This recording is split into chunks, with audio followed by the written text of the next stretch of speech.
Universe के बारे में हम इंसान हमेशा से ही बहुत क्यूरियस रहे हैं। ऐसा कहा भी जाता है कि प्राचीन काल में हमने एस्ट्रोनॉमी के फील्ड में बहुत तरक्की भी की है। 20वीं सदी से पहले बहुत से वैज्ञानिकों का ऐसा मानना था कि हमारे ब्रह्मांड का अस्तित्व हमेशा से ही रहा है, और इनमें से जो थोड़े से रिलीजियस थे उनका मानना था कि यूनिवर्स के क्रिएशन में गॉड का भी हाथ था। और इस वक्त साइंस के पास इस सवाल का कोई भी जवाब नहीं था। बट 1915 में एल्बर्ट आइंस्टाइन ने जनरल थियरी ऑफ रिलेटिविटी पेश की, जिसके एटीट्यूड ने हमारा दुनिया देखने का नजरिया ही बदल दिया। इससे पहले जिस सवाल के जवाब को देने में साइंस असमर्थ था, उसे 1919 में फ्रीडमैन ने सॉल्व किया और बताया कि जनरल थियरी ऑफ रिलेटिविटी के मुताबिक हमारा ब्रह्मांड अतीत में आज से बहुत छोटा था और जो आज बहुत तेजी से फैल रहा है। इस निष्कर्ष से ये बात सामने आई कि शायद हमारा यूनिवर्स हमेशा से अस्तित्व में नहीं था और अतीत में एक सीमित समय पर इसका जन्म हुआ था बिग बैंग के साथ। स्वागत है फ्रेंड्स आपके एक ब्रांड न्यू यूनिवर्स में, और आज सीरीज के इस वीडियो में हम ब्रह्मांड के अतीत और भविष्य के बारे में जानने वाले हैं, तो इसे अंत तक बिल्कुल देखना। सन 1915 में जीनियस साइंटिस्ट एल्बर्ट आइंस्टाइन ने जनरल थियरी ऑफ रिलेटिविटी को दिया, और इस थियरी का जन्म ग्रेविटी के मैकेनिज्म को एक्सप्लेन करने के लिए हुआ था, जो न्यूटन की थियरी करने में अनसक्सेसफुल रही थी और जो स्पेशल रिलेटिविटी के साथ सही से मेल भी नहीं खा रही थी। रिलेटिविटी थियरी ग्रेविटी को स्पेस टाइम में होने वाले कर्वेचर के रूप में वर्णन करती है, बट इसी के साथ थियरी का अंत नहीं हो जाता। General theory of relativity space को एक फ्लेक्सिबल स्ट्रक्चर के रूप में बताती है, जिसे हम बेंड और स्ट्रेच भी कर सकते हैं। आइंस्टाइन ने इस स्पेस टाइम को दो हिस्सों में बांटा, स्पेस और टाइम, और ये दोनों हिस्से एक दूसरे से रिलेटेड है और इन्हें सिर्फ मैस और एनर्जी ही डिफॉर्म कर सकती है। इसी डिफॉर्मेशन की वजह से ग्रेविटेशनल फोर्स और टाइडल फोर्स जैसी चीजों का वजूद में आना पॉसिबल हो पाता है। फ्रेंड्स, यूनिवर्स की संरचना को क्वांटम थियरी से समझने से पहले हमारे लिए ये जरूरी है कि इसे हम अभी के सबसे successful theory hot big bang model से समझे। ये मॉडल जनरल रिलेटिविटी के फ्रीडमैन मॉडल पर आधारित है, जिसके मुताबिक अतीत में हमारा ब्रह्मांड बहुत छोटा था। फ्रेंड्स, यहाँ एक बात का ध्यान रखना हमारे लिए बहुत जरूरी है कि बिग बैंग मॉडल हमें ये नहीं बताती कि यूनिवर्स की संरचना कैसे हुई, बल्कि ये सिर्फ इसका वर्णन करती है कि किस तरह से हमारा ब्रह्मांड अतीत के एक छोटे से पॉइंट से इवॉल्व होकर इतना बड़ा, विशाल और कॉम्प्लेक्स बन सका। बिग बैंग के कुछ ही क्षण बाद यूनिवर्स का तापमान बहुत ही ज्यादा था, जिससे ब्रह्मांड में जो बहुत ज्यादा एनर्जी मौजूद थी वो एनर्जी अब पार्टिकल्स में तब्दील होने लगी। लेकिन शायद किसी वजह से जो हमें आज नहीं पता, और ये सब किस वजह से हुआ ये हमें आज नहीं पता। बट फ्रेंड्स, हमें थोड़ा अंदाजा तो जरूर है कि क्या हुआ हो सकता है, लेकिन उसका कोई प्रूफ नहीं है कि एग्जैक्टली इसी प्रोसेस से ये सब हुआ। हर 1000 पार्टिकल जो पार्टिकल क्रिएशन से बने थे, उनके लिए सिर्फ 999 एंटी पार्टिकल बने, जो दूसरे पार्टिकल काउंटर पार्ट से इंटरैक्ट करके वापस एनर्जी में बदल गए। और अब आपको ये जानकर हैरानी होगी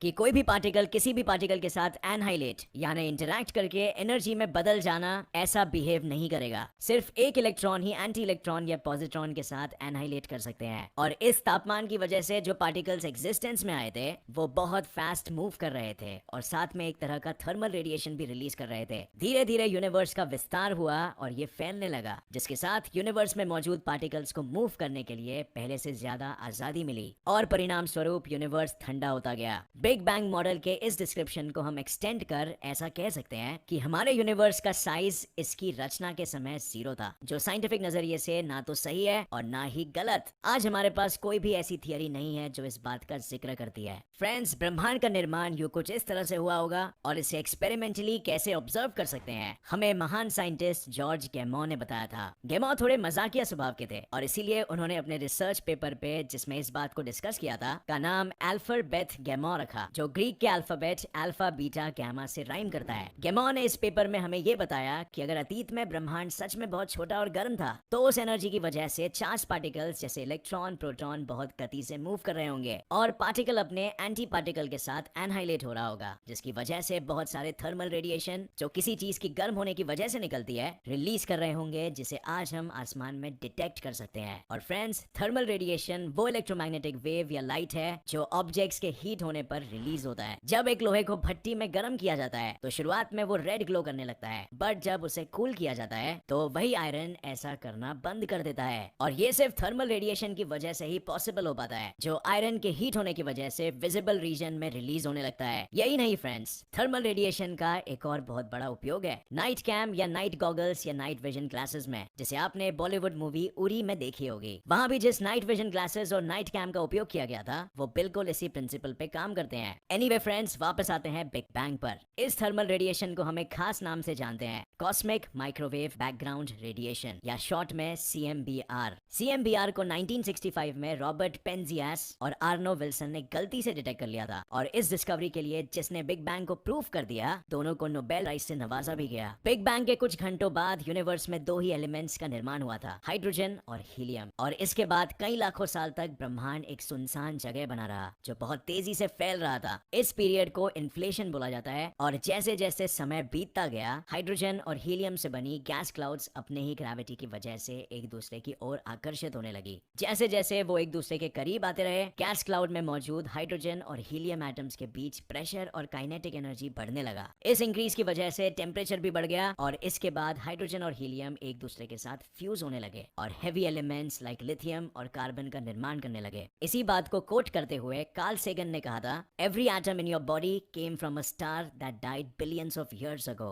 यानी हमारे यूनिवर्स में हर एक एलिमेंट का निर्माण हाइड्रोजन और हीलियम की मदद से ही हुआ है, जो किसी न किसी स्टार के कोर में बने थे। आज भी वैज्ञानिक जब आकाश में टेलीस्कोप घुमाकर ब्रह्मांड की संरचना पर गौर करते हैं, तो ये सवाल उन्हें परेशान करता है, जैसे नंबर 1, पास्ट में यूनिवर्स इतना हॉट क्यों था, या दूसरा कि आखिर आज यूनिवर्स लार्ज स्केल पे इतना यूनिफॉर्म कैसे है, या फिर तीसरा, यूनिवर्स जब बिग बैंग के बाद जिस स्टेट में था, उस वक्त ब्रह्मांड में बहुत ही ज्यादा मैटर था, जिसके वजह से डेंसिटी भी बहुत ज्यादा थी, तो फिर कोलैप्स करके ब्लैक होल बनने के बजाय आखिर क्यों ये बहुत तेजी से फैलता रहा। Interesting questions, right? लेकिन फ्रेंड्स, इनमें से अधिकतर सवालों के जवाब हमारे पास नहीं है, पर आप उदास मत होना, क्योंकि अभी तो विज्ञान की बस शुरुआत ही हुई है और हमें यूनिवर्स के बारे में बहुत कुछ नहीं पता है, बट हम जी जान से लगे हुए हैं। हमारे लिए खुशी की बात यह है कि हमने यूनिवर्स के बारे में जितना कुछ पिछले 100 सालों में जाना है और खोजें की है, उतनी खोजें हमने पिछले हजारों सालों में भी नहीं की है, और विज्ञान में ढेर सारे रूल्स है जिन्हें ब्रेक करना सख्त मना है। साइंस के इन्हीं रूल्स के बारे में सोचने पर यह लगता है कि शायद गॉड ने यूनिवर्स को बनाने के लिए एक खास रेसिपी का इस्तेमाल किया होगा, बट फिर गॉड को उस रेसिपी के बारे में कैसे पता चला? वेल, साइंस में इस सवाल का जवाब हम केओटिक बाउंड्री कंडीशन की मदद से देते हैं। केओटिक बाउंड्री कंडीशन ये कहती है कि या तो यूनिवर्स स्पेस में इन्फिनिटी तक फैला हुआ है, या मल्टीवर्स में इन्फिनिट नंबर में एग्जिस्ट करता है। MIT फिजिसिस्ट एलन गुथ के इन्फ्लेशनरी थियरी की माने तो दोनों ऑप्शंस असल में एक ही है, पर क्या ये सच है?